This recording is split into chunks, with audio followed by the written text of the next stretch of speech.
fake, confused, or befuddled about, for example, the lowest crime rate in 125 years. Absolutely. The New York Times. We may never know how it happened. Yeah. Well, okay, so just on this.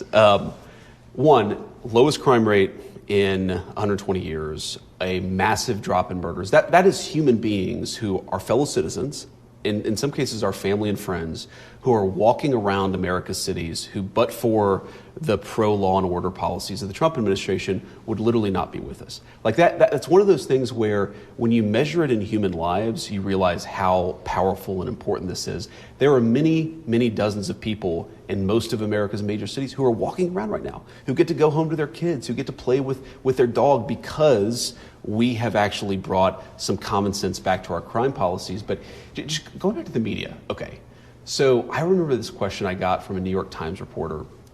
I was doing one of these long form interviews, and she asked me, she said, well, sometimes you give these speeches and you're like happy-go-lucky, and you play around with your kids and you're obviously very happy when you're doing that, but sometimes you're like really annoyed or really angry. Like, what is the real JD? And I remember thinking to myself, what human being isn't sometimes pissed off at what's going on in the country, but also can laugh about it? What human being doesn't enjoy playing with their kids, but maybe gets annoyed when they're dealing with some bullshit at work?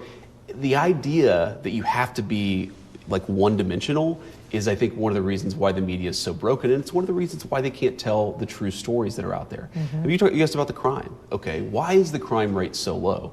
There are a lot of reasons. One is that we've empowered local law enforcement. Another reason is because we've deported a lot of criminals in the United States that should have never been here in the first place because they were illegal aliens.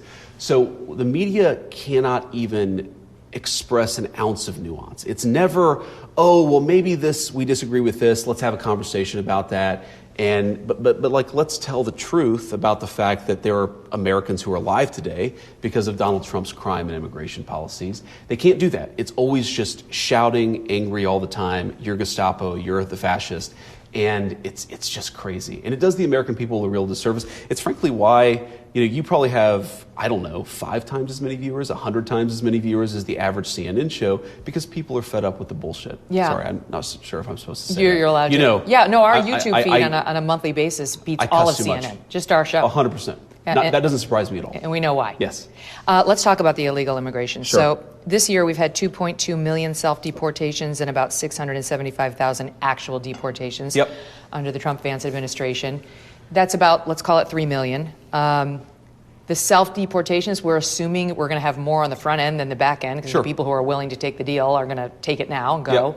So unfortunately, it could be that number could go down. And people who really want those 10 to 12, could be as many as 20 million illegals who are here, most of whom came under Joe Biden.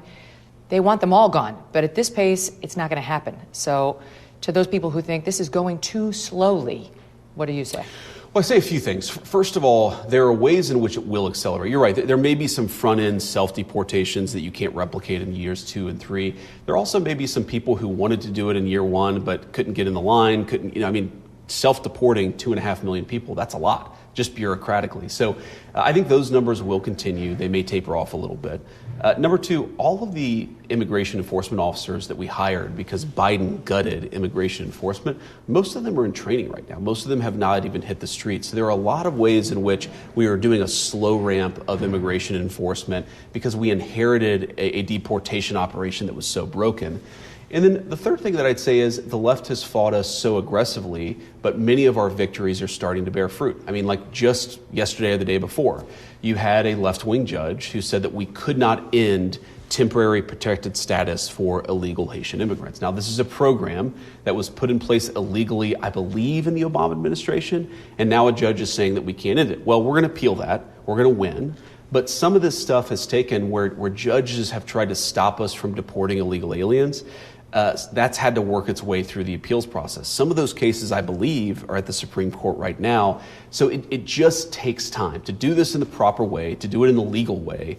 It's taken time, especially when the left is fighting us so aggressively. But it's going to keep on happening. The president has been very clear. We're not going to stop enforcing our immigration policies.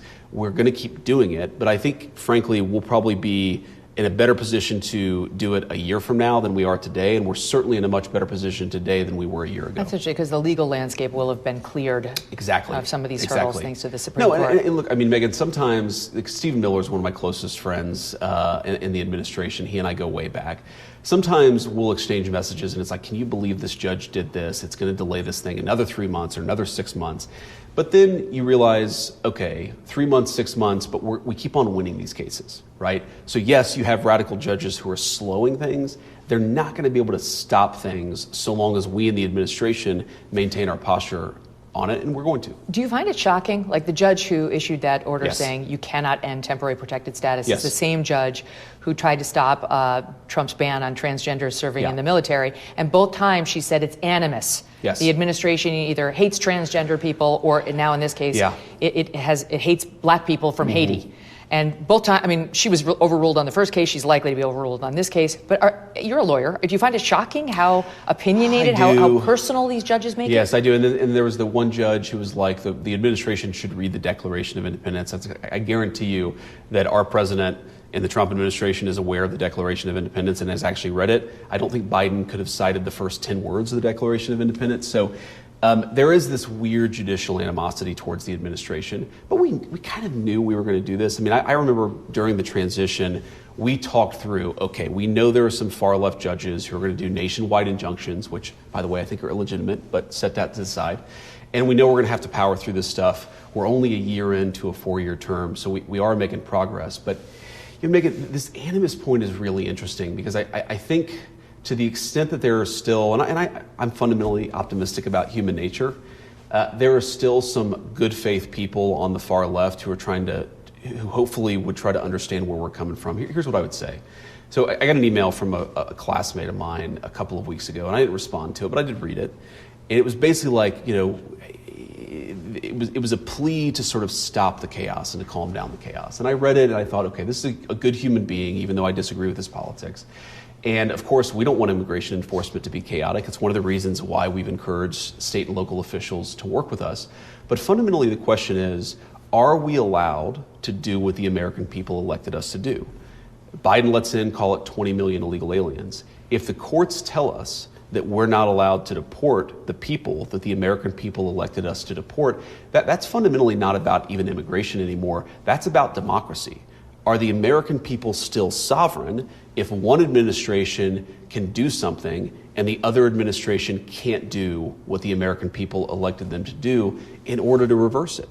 And you think about there's another layer to it, which is nobody elected Joe Biden to open the border. If you actually look at what Joe Biden said on immigration during the 2020 campaign, he sounded a lot more like a moderate, even conservative Republican. And then, of course, they got into power and they opened the border. So doesn't it cast into doubt the legitimacy of our system if one president running on reasonable immigration enforcement opens the border and then another president is not allowed to close it and deport all those people who came? I think that's fundamentally what's at stake here is, do judges does the far left control the American constitutional republic, or do the people? And I believe the people are sovereign, which is why we've pursued the policies that we have. International disputes, inflation, rising national debt, digital currency. There is a never-ending list of reasons that gold has risen over 700% in the last 20 years. And a never-ending list of reasons smart Americans diversify a portion of their savings into precious metals with Birch Gold Group. Gold can thrive during uncertainty, which is why it's a crucial part of a balanced strategy. It gives you peace of mind, given all the events that could impact the U.S. economy. See if holding gold in a tax-sheltered retirement account is right for you. Birch Gold can help you convert an existing IRA or 401k into an IRA in gold. Just text MK to the number 989898 to receive your free info kit on gold. There's no obligation, just useful information. With an A+ rating from the Better Business Bureau and tens of thousands of happy customers, consider letting Birch Gold help you diversify with gold, so you too can have peace of mind regardless of the uncertainty. Text MK to the number 989898. Thanks so much for watching. If you like what you just saw, hit the subscribe button for more clips and full episodes.